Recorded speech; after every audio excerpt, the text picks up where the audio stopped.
আসসালামু আলাইকুম রহমাতুল্লাহ।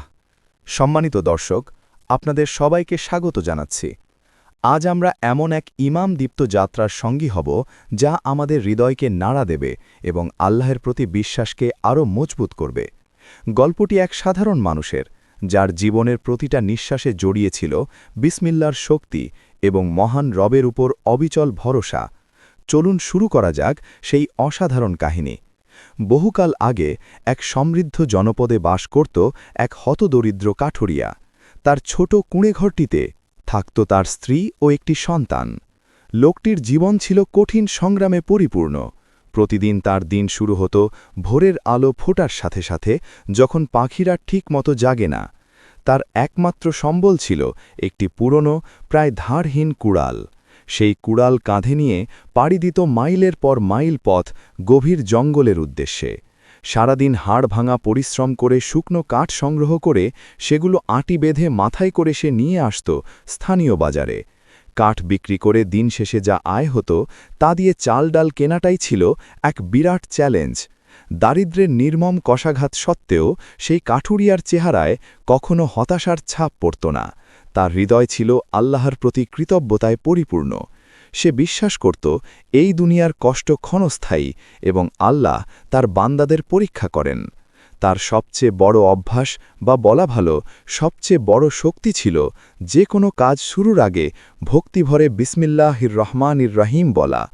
ঘর থেকে বের হওয়ার সময়, জঙ্গলে প্রবেশের সময়, এমনকি কুড়াল দিয়ে গাছের ডালে প্রথম আঘাত হানার আগেও তার ঠোঁটে থাকত পরম করুণাময়ের নাম, বিসমিল্লাহ। এই পবিত্র বাক্যটি ছিল তার সকল সাহসের উৎস। তার স্ত্রী ছিল একজন মমতাময়ী নারী, কিন্তু সংসারের অভাব অনটন মাঝে মাঝে তার ধৈর্যের বাঁধ ভেঙে দিত। সে প্রায় অশ্রুসিক্ত নয়নে স্বামীকে বলত, আমরা এত ইবাদত করি আল্লাহর নাম নিয়ে, তবু আমাদের এই দুর্দশা কেন কাটে না? দেখুন, আশপাশে কত মানুষ কোনো পরোয়া না করেও কত সুখে শান্তিতে আছে। কাঠুরিয়া তখন স্ত্রীর কাঁধে হাত রেখে কোমল স্বরে বলত, ভেঙে পড়ো না আমার প্রিয় স্ত্রী, আল্লাহ আমাদের দেখছেন। তিনি তার বান্দাদের সাধ্যের বাইরে বোঝা চাপিয়ে দেন না। হয়তো আমাদের ধৈর্যের পরীক্ষা নিচ্ছেন। তুমি শুধু ভরসা রাখো সেই মহান সত্তার উপর, যিনি পাথরের ভেতরে থাকা পোকাকেও আহার যোগান। দেখবে, একদিন তিনি আমাদের জন্য এমন ব্যবস্থা করবেন যা আমরা কল্পনাও করতে পারিনি। একদিন সকালের দৃশ্য ছিল আরও করুণ। গত রাত থেকে ঘরে এক মুঠো খাবারও ছিল না। ছোট বাচ্চাটি খিদে পেয়েছে, মা বলে কান্না জুড়ে দিয়েছে। স্ত্রীর চোখ বেয়ে অঝরে অশ্রু পড়েছিল। এই দৃশ্য দেখে কাঠুরিয়ার বুকটা ফেটে যাচ্ছিল। সে স্ত্রীকে সান্ত্বনা দেওয়ার ভাষা খুঁজে পাচ্ছিল না। শুধু বলল, আমি আমার মালিকের নাম নিয়ে বের হচ্ছি। তিনি সর্বশক্তিমান এবং পরম দয়ালু। তিনি নিশ্চয়ই তার বান্দাদের খালি হাতে ফেরাবেন না। এই বলে সে কাঁপা কাঁপা হাতে তার কুড়ালটি কাঁধে তুলে নিল এবং অশ্রুসিক্ত চোখে ঈমানের সাথে বিসমিল্লাহ বলে ঘর থেকে বেরিয়ে পড়ল এক অনিশ্চিত দিনের উদ্দেশ্যে। কাঠুরিয়া তার প্রতিদিনের চেনা পথ ধরে জঙ্গলের দিকে এগিয়ে চলল, কিন্তু আজ তার হাঁটার গতি ছিল মন্থর, আর মন ছিল ভারাক্রান্ত। সন্তানের ক্ষুধার্ত মুখ আর স্ত্রীর অশ্রুসজল চোখ বারবার তার চোখের সামনে ভেসে উঠছিল। তার মনে হচ্ছিল আজ তাকে যে কোনো মূল্যে একটু বেশি কাঠ সংগ্রহ করতে হবে, যেন অন্তত কয়েকদিনের খাবারের ব্যবস্থা হয়। এই চিন্তা থেকে সে এক নতুন সিদ্ধান্ত নিল। প্রতিদিন তো জঙ্গলের সামনের অংশ থেকেই কাঠ কাটি, যেখানে বড় গাছ প্রায় নেই বললেই চলে। আজ আরও গভীরে যাব, যেখানে মানুষের আনাগোনা কম। নিশ্চয়ই সেখানে ভালো এবং শুকনো কাঠের সন্ধান মিলবে। এই সংকল্প নিয়ে সে পরিচিত পথ ছেড়ে এক অচেনা ঘন জঙ্গলের দিকে এগিয়ে গেল। সে যত ভেতরে যাচ্ছিল, জঙ্গল ততই দুর্গম হয়ে উঠছিল। এক মুহূর্তের জন্য তার মনে ভয়ের শীতল স্রোত বয়ে গেল, কিন্তু পরক্ষণেই সে মহান আল্লাহর নাম স্মরণ করল।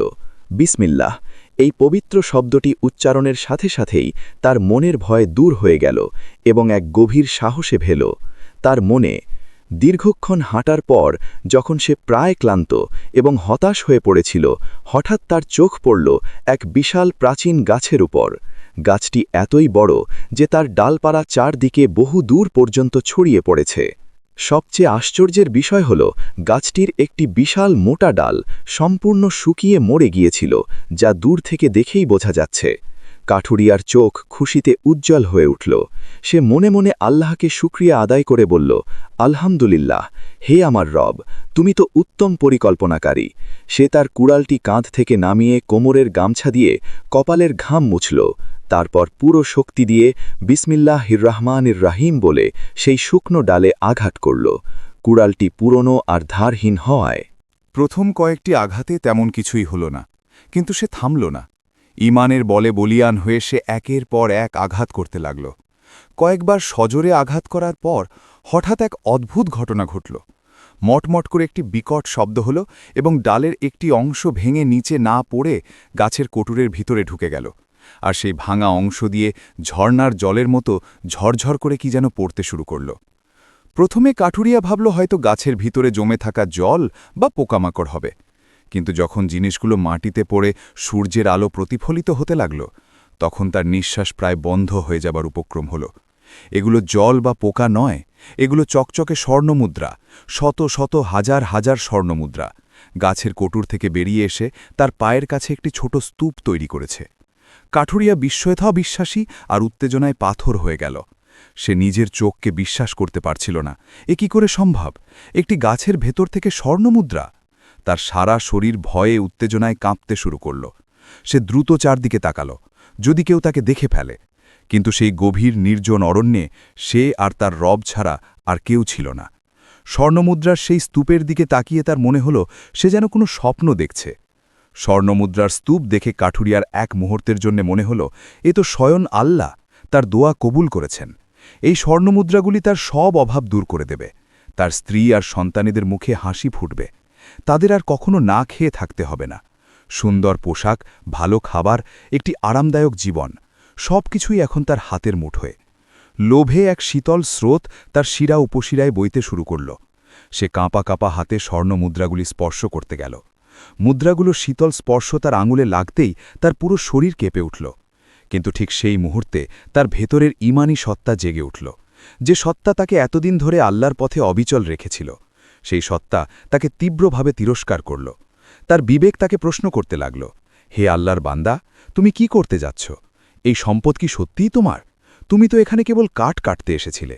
এই স্বর্ণমুদ্রা তো তোমার পরিশ্রমের ফল নয়। কাঠুরিয়ার মন তখন এক ভয়ঙ্কর যুদ্ধক্ষেত্র। একদিকে দুনিয়ার সব সুখ আর আরামের হাতছানি, অন্যদিকে আল্লাহর প্রতি ভয় ও ভালোবাসা। তার মন দুটি ভাগে বিভক্ত হয়ে গেল। এক মন বলছে, কেউ দেখছে না, নিয়ে নাও, তোমার পরিবারকে এই কষ্ট থেকে মুক্তি দাও। অপর মন বলছে, সাবধান, আল্লাহ তো সব দেখছেন। তুমি কি সামান্য দুনিয়াবী সুখের জন্য তোমার ঈমানকে বিক্রি করে দেবে? তুমি কি হারাম পথে অর্জিত সম্পদ দিয়ে তোমার সন্তানেদের প্রতিপালন করবে?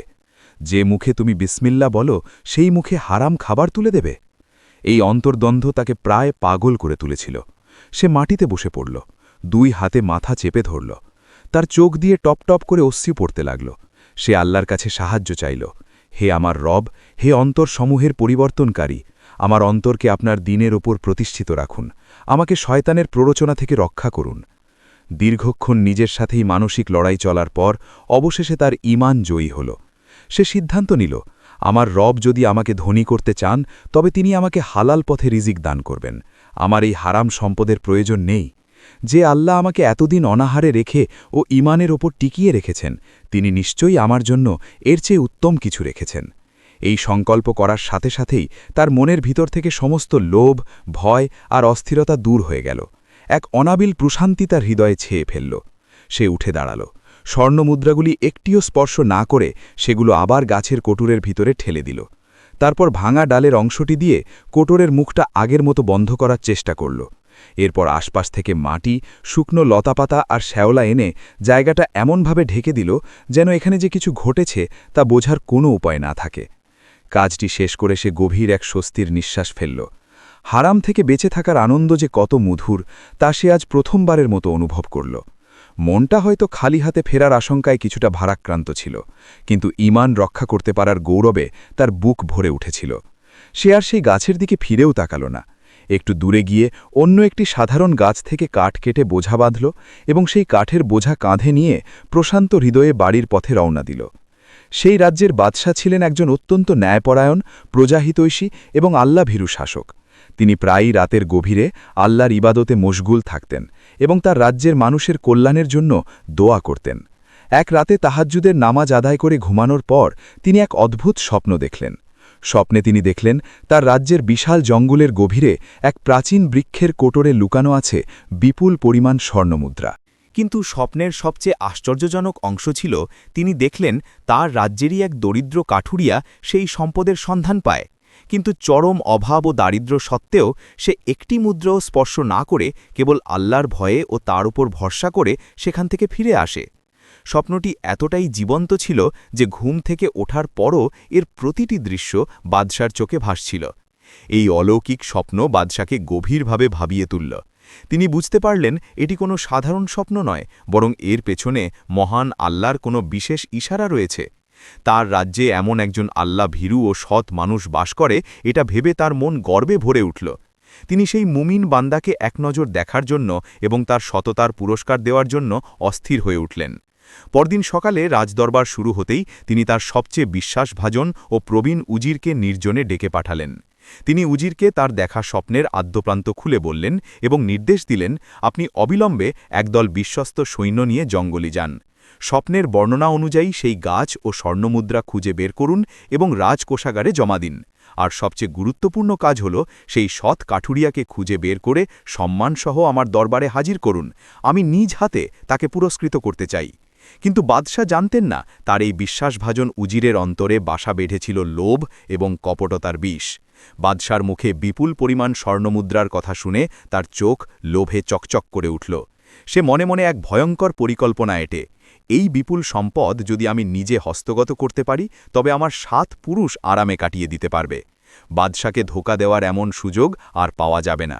সে বাদশার সামনে অত্যন্ত বিশ্বস্ততার ভান করে বলল, জাহাপনা, আপনার হুকুম শিরোধার্য, আপনি কোনো চিন্তা করবেন না। আমি নিজে গিয়ে সমস্ত সম্পদ উদ্ধার করে আনব এবং সেই ভাগ্যবান কাঠুরিয়াকেও আপনার সামনে হাজির করব। আপনার মতো একজন ন্যায়পরায়ণ শাসকের রাজ্যেই এমন সৎ মানুষ থাকা সম্ভব। এই বলে উজির একদল সৈন্য নিয়ে জঙ্গলের দিকে রওনা দিল। বাদশার দেওয়া নিখুঁত বর্ণনা অনুসরণ করে তার সেই প্রাচীন গাছটি খুঁজে পেতে মোটেও কষ্ট হল না। সে সৈন্যদের কিছুটা দূরে দাঁড় করিয়ে রেখে নিজে গাছের কাছে গেল এবং লতাপাতা সরাতেই স্বর্ণমুদ্রা দেখতে পেল। স্বর্ণের সেই অকল্পনীয় দৃশ্য দেখে তার শ্বাসপ্রশ্বাস দ্রুত হয়ে গেল। তার লোভী অন্তর আর কোনো বাধ মানল না। সে দ্রুত চারদিকে তাকিয়ে নিশ্চিত হল যে সৈন্যরা তাকে দেখছে না। তারপর সে অতি সন্তর্পণে স্বর্ণমুদ্রাগুলো বের করে নিজের আলখাল্লার নিচে লুকিয়ে ফেলল এবং আগে থেকে আনা একটি থলে যা সে নুড়ি পাথরে ভর্তি করে এনেছিল সেটি গাছের কোটরে রেখে দিল। তার পরিকল্পনা ছিল সে বাদশাকে গিয়ে বলবে যে স্বপ্নটি মিথ্যা ছিল, সেখানে কোনো স্বর্ণমুদ্রা ছিল না। আর যদি কাঠুরিয়াকে খুঁজে পাওয়া যায়, সে যখন এসে পাথরের থলে পাবে তখন সে নিজেই হতাশ হয়ে ফিরে যাবে এবং সবাই তাকে মিথ্যাবাদী ভাববে। এভাবেই সে এক ঢিলে 2 পাখি মারার পরিকল্পনা সাজিয়ে রাজপ্রাসাদের দিকে রওনা দিল। এদিকে কাঠুরিয়া যখন খালি হাতে কেবল এক বোঝা সাধারণ কাঠ নিয়ে বাড়ি ফিরল, তার স্ত্রী সারাদিনের উদ্বেগ নিয়ে দরজায় দাঁড়িয়েছিল। স্বামীর কাঁধে সামান্য কাঠের বোঝা দেখে তার মুখটা অসহায় মলিন হয়ে গেল। সে ভাবল আজও হয়তো সন্তানের মুখে খাবার তুলে দেওয়া হবে না। কাঠুরিয়া ঘরে প্রবেশ করে স্ত্রীর বিষণ্ণ মুখ দেখে আর চুপ করে থাকতে পারল না। সে তাকে পাশে বসিয়ে জঙ্গলের সেই অলৌকিক ঘটনা, স্বর্ণমুদ্রা খুঁজে পাওয়া থেকে শুরু করে আল্লাহর ভয়ে তা ফিরিয়ে দেওয়া পর্যন্ত সব কিছু খুলে বলল। সব শুনে তার ধার্মিক স্ত্রী প্রথমে অবাক হলেও পরক্ষণেই তার মুখ উজ্জ্বল হয়ে উঠল। সে স্বামীর হাত ধরে বলল, আপনি একদম সঠিক কাজ করেছেন। আমাদের হারাম সম্পদের কোনো প্রয়োজন নেই। যে আল্লাহ এতদিন আমাদের দেখভাল করছেন তিনি আমাদের জন্য হালাল রিজিকের ব্যবস্থা করবেন। আপনার এই সততা ও ঈমানের জন্য আমি গর্বিত। আমাদের না খেয়ে থাকতে হলেও আমরা হারাম পথে পা বাড়াব না। এই কথায় কাঠুরিয়ার মন থেকে শেষ দেখাটুকুও দূর হয়ে গেল এবং সে এক গভীর প্রশান্তি অনুভব করল। পরদিন সকালে পূর্বের রাতের অনাহার সত্ত্বেও কাঠুরিয়ার মনে কোনো আফসোস বা হতাশা ছিল না। সে আগের মতোই আল্লাহর ওপর পূর্ণ আস্থা রেখে তার কুড়ালটি কাঁধে তুলে নিল। ঘর থেকে বের হওয়ার সময় সে স্ত্রীকে বলল, আজ আমি আবার সেই গাছের কাছে যাব। স্বর্ণমুদ্রাগুলো সরিয়ে রেখে শুধু শুকনো ডালটা কেটে নিয়ে আসব।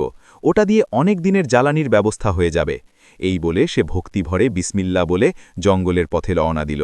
গভীর জঙ্গলে সেই পরিচিত গাছটির কাছে পৌঁছে সে দেখল সবকিছু আগের মতোই আছে। সে আল্লাহর নাম নিয়ে গাছের কোটরে হাত ঢুকিয়ে দিল, যাতে স্বর্ণমুদ্রাগুলো সরিয়ে রেখে কাঠ কাটা শুরু করতে পারে। কিন্তু কোটরে হাত দিতেই সে অবাক হল। মুদ্রাগুলো ছড়িয়ে ছিটিয়ে নেই, বরং একটি ভারী থলের মধ্যে ভরা রয়েছে। সে ভাবল, হয়তো গতকাল তাড়াহুড়ো হয়ে আমি খেয়াল করিনি। সে কোনো কিছু না ভেবেই ভারী থলিটি কাঁধে তুলে নিল এবং ভাবল, এই হারাম সম্পদের বোঝা আমি বইতে পারব না, একে দূরে কোথাও ফেলে দিয়ে আসব। এই ভেবে সে থলিটি কাঁধে নিয়েই অন্য একটি গাছ থেকে কাঠ কেটে বাড়ির দিকে রওনা দিল। ক্লান্ত পরিশ্রান্ত অবস্থায় বাড়ি ফিরে এসে উঠোনের এক কোণায় কাঠের বোঝাটি নামিয়ে রাখল। তারপর কাছ থেকে সেই ভারী থলে নামিয়ে স্ত্রীকে ডেকে বলল, দেখো, শয়তান আবারও আমাকে পরীক্ষায় ফেলেছিল। এই সেই শূন্যের থলে, চলো এটাকে এমন কোথাও ফেলে দিয়ে আসি যেন আর কখনো চোখের সামনে না পড়ে। তার স্ত্রী কৌতূহলবশত থলের মুখ খুলল, কিন্তু ভেতরে উঁকি দিয়ে সে বিস্ময়ে চিৎকার করে উঠল। কাঠুরিয়া ছুটে এসে দেখল থলিটি স্বর্ণে নয়, বরং চকচকে মসৃণ সব পাথরের নুড়িতে ভর্তি। স্ত্রীর চোখে মুখে রাজ্যের হতাশা। সে কান্না জড়িত কণ্ঠে বলল, এই কি এর জন্যই আপনি এত কষ্ট করে বোঝা বয়ে আনলেন? আমাদের ভাগ্য তাই হয়তো এমন পাথরের মতো কঠিন। কিন্তু কাঠুরিয়া এই ঘটনায় বিন্দুমাত্র হতাশ হল না, বরং তার মুখে ফুটে উঠল এক নির্মল হাসি। সে আকাশ পানে তাকিয়ে বলল, আলহামদুলিল্লাহ, নিশ্চয়ই আমার আল্লাহ যা করেন ভালোর জন্যই করেন। তিনি হয়তো চাননি আমরা হারাম স্বর্ণের মালিক হই, তাই তিনি সেগুলোকে পাথরে পরিণত করেছেন। তাতে কি, এই পাথরগুলো আমাদের কাজে লাগবে। এগুলো দিয়ে অন্তত ঘরের ভাঙা চুলও কাটা তো মেরামত করা যাবে। আল্লাহর সিদ্ধান্তের প্রতি তার এই নিঃশর্ত কৃতজ্ঞতা ও সন্তুষ্টি দেখে তার স্ত্রীর মনও শান্ত হল। সে বুঝল তার স্বামী সত্যি আল্লাহর এক প্রিয় বান্দা। ঠিক সেই মুহূর্তে যখন তারা সেই পাথরগুলো নিয়ে সন্তুষ্ট ছিল, তাদের কুঁড়ে ঘরের দরজায় একদল রাজকীয় সৈন্য এসে দাঁড়াল। প্রধান সৈন্য কাঠুরিয়াকে দেখে বলল, আপনাকে মহামান্য বাদশাহ স্মরণ করেছেন, এক্ষুনি আমাদের সাথে রাজ দরবারে যেতে হবে। এই অপ্রত্যাশিত আহ্বানে কাঠুরিয়া ও তার স্ত্রী ভয় পেয়ে গেল। তারা বুঝতে পারছিল না তাদের মতো গরিবকে বাদশাহ কেন তলব করেছেন। কাঠুরিয়া ভয়ে ভয়ে সৈন্যদের সাথে রাজপ্রাসাদের দিকে রওনা দিল, আর তার হৃদয়ে কেবল আল্লাহর নামে জপছিল। ভয়ে ভয়ে কাঠুরিয়া রাজদরবারে প্রবেশ করল। বিশাল সুসজ্জিত দরবার, মন্ত্রী ও পারিষদবর্গের উপস্থিতি দেখে তার মতো একজন সাধারণ মানুষের গলা শুকিয়ে গেল। তাকে সরাসরি বাদশার সামনে হাজির করা হল। ন্যায়পরায়ণ বাদশাহ তার দিকে স্নেহমন্য দৃষ্টিতে তাকিয়ে কোমল স্বরে জিজ্ঞেস করলেন, হে আল্লাহর বান্দা, তুমি ভয় পেও না, আমি শুধু তোমার কাছে কিছু সত্য জানতে চাই। তুমি কি সম্প্রতি জঙ্গলের গভীরে কোনো গাছের কোটরে লুকানো সম্পদের সন্ধান পেয়েছিলে? কাঠুরিয়া ভাবল হয়তো সেই সম্পদের মালিক স্বয়ং বাদশাহ এবং সে তার না জানানোর অপরাধে অভিযুক্ত হতে যাচ্ছে। কিন্তু সে মিথ্যা বলার কথা চিন্তাও করতে পারল না। সে হাত জোড় করে শুরু থেকে শেষ পর্যন্ত সমস্ত ঘটনা, স্বর্ণমুদ্রা পাওয়া, আল্লাহর ভয়ে তা গ্রহণ না করা, পরদিন গিয়ে পাথরের থলে পাওয়া, সব কিছু অকপটে বাদশার সামনে বর্ণনা করল। তার সরল স্বীকারোক্তি শুনে দরবারের সবাই অবাক হয়ে গেল। বাদশাহ তখন তার লোভী উজিরের দিকে ফিরলেন, যে আত্মবিশ্বাসের সাথে একপাশে দাঁড়িয়েছিল। বাদশাহ তাকে আদেশ দিলেন, উজির, আপনি যে থলিটি জঙ্গল থেকে উদ্ধার করে রাজকোষাগারে জমা রেখেছেন বলে দাবি করেছেন, সেটি এখন সবার সামনে নিয়ে আসুন।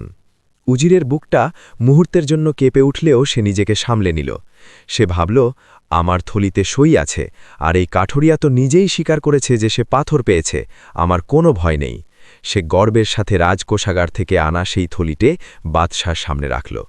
বাদশাহ কাঠুরিয়াকে বললেন, এখন তুমি তোমার পাওয়া সেই পাথর দুটি খোলো। কাঠুরিয়া কাপা কাপা হাতে তার সাথে আনা সেই নুড়ি পাথরের থলির মুখ খুলল। কিন্তু থলের ভেতর থেকে যা বেরিয়ে এলো তা দেখে শুধু কাঠুরিয়া নয়, পুরো দরবারের সমস্ত মানুষ বিস্ময়ে হতভাগ হয়ে গেল।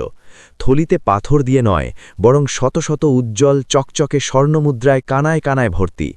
কাঠুরিয়া নিজের চোখকে বিশ্বাস করতে পারছিল না। এ কি করে সম্ভব? সে তো নিজের চোখে দেখেছিল এগুলো পাথর ছিল। এবার বাদশাহ উজিরকে তার আনা থলি খোলার নির্দেশ দিলেন। উজিরের মুখ ভয়ে ফ্যাকাশে হয়ে গিয়েছিল। সে যখন কাঁপতে কাঁপতে থলের মুখ খুলল, তখন সবাই দেখল তার থলিতে স্বর্ণমুদ্রার বদলে ঝরঝর করে বেরিয়ে আসছে সাধারণ সব পাথরের নুড়ি। পুরো ঘটনাটি তখন দিনের আলোর মতো পরিষ্কার হয়ে গেল। মহান আল্লাহর কুদরতে এক অবিশ্বাস্য মনে যা ঘটেছে। যখন কাঠুরিয়া আল্লাহর উপর ভরসা করে হারামকে প্রত্যাখ্যান করেছিল এবং পাথর পেয়ে শুকরিয়া আদায় করেছিল, তখন আল্লাহ তার সততার পুরস্কার হিসেবে সেই পাথরগুলোকে স্বর্ণে পরিণত করে দিয়েছেন। তাতে কি, এই পাথরগুলো আমাদের কাজে লাগবে। এগুলো দিয়ে অন্তত ঘরের ভাঙা চুলো কাটা তো মেরামত করা যাবে। আল্লাহর সিদ্ধান্তের প্রতি তার এই নিঃস্বার্থ কৃতজ্ঞতা ও সন্তুষ্টি দেখে তার স্ত্রীর মনও শান্ত হল। সে বুঝল তার স্বামী সত্যি আল্লাহর এক প্রিয় বান্দা। ঠিক সেই মুহূর্তে যখন তারা সেই পাথরগুলো নিয়ে সন্তুষ্ট ছিল, তাদের কুঁড়ে ঘরের দরজায় একদল রাজকীয় সৈন্য এসে দাঁড়াল। প্রধান সৈন্য কাঠুরিয়াকে দেখে বলল, আপনাকে মহামান্য বাদশাহ স্মরণ করেছেন, এক্ষুনি আমাদের সাথে রাজ দরবারে যেতে হবে। এই অপ্রত্যাশিত আহ্বানে কাঠুরিয়া ও তার স্ত্রী ভয় পেয়ে গেল। তারা বুঝতে পারছিল না তাদের মতো গরিবকে বাদশাহ কেন তলব করেছেন। কাঠুরিয়া ভয়ে ভয়ে সৈন্যদের সাথে রাজপ্রাসাদের দিকে রওনা দিল, আর তার হৃদয়ে কেবল আল্লাহর নামে জপছিল।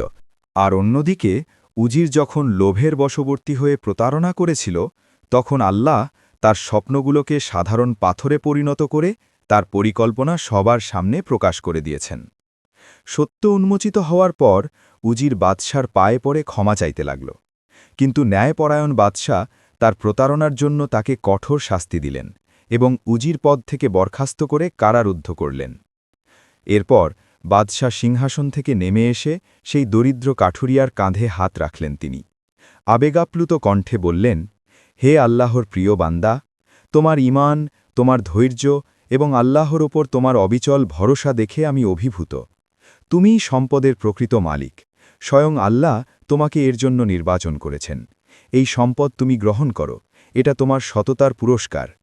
বাদশাহ নিজ হাতে স্বর্ণমুদ্রা ভর্তি থলে দুই কাঠুরিয়ার হাতে তুলে দিলেন। কাঠুরিয়া আর নিজেকে ধরে রাখতে পারল না। সে কান্নায় ভেঙে পড়ে আল্লাহর শুকরিয়া আদায় করল। তার প্রতিটি অশ্রুকণা যেন মহান রবের প্রতি কৃতজ্ঞতা প্রকাশ করছিল। সে বুঝতে পারল, বিসমিল্লাহ বলে শুরু করা কোনো কাজে এবং আল্লাহর ওপর পূর্ণ ভরসায় কখনো কোনো অমঙ্গল হতে পারে না। সেই দিন থেকে কাঠুরিয়ার জীবনের সকল দুঃখ দারিদ্র্য চিরতরে দূর হয়ে গেল। সে এক ধনী ও সম্মানিত ব্যক্তিত্বে পরিণত হল। কিন্তু সম্পদ আর মান তার বিনয়কে বিন্দু পরিমাণও কমাতে পারেনি। আসসালামু আলাইকুম। আমাদের ইসলামিক ভয়েস বাংলা চ্যানেলের ভিডিওগুলো যদি আপনার ভালো লাগে, তবে অবশ্যই ভিডিওটিকে লাইক, কমেন্ট এবং শেয়ার করবেন। আর নতুন নতুন ইসলামিক গল্প, দাওয়াহ, নবীর জীবনী ও শিক্ষামূলক ভিডিও পেতে আমাদের চ্যানেলটিকে সাবস্ক্রাইব করতে ভুলবেন না। আল্লাহ আমাদের সবাইকে হেদায়াত দান করুন এবং দুনিয়া ও আখেরাতে সফলতা দান করুন। আমিন।